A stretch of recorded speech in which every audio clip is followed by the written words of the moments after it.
Hello everyone, and a really warm welcome from the secondary team to Term 3.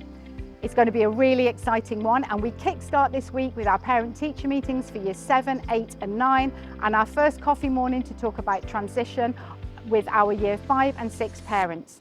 It's an opportunity to really understand how the British curriculum works and what it means for your child as they progress through towards their journey to university.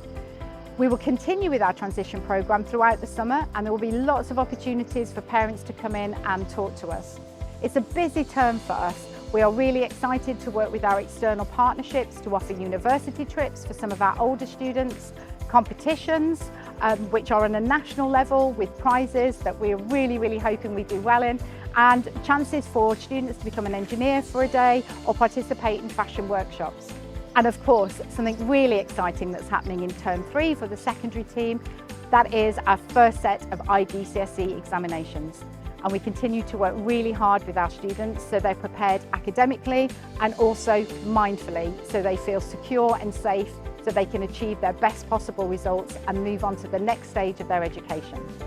As always, the secondary team are around and available to talk to you should you have any questions, and we look forward to welcoming you into school very soon.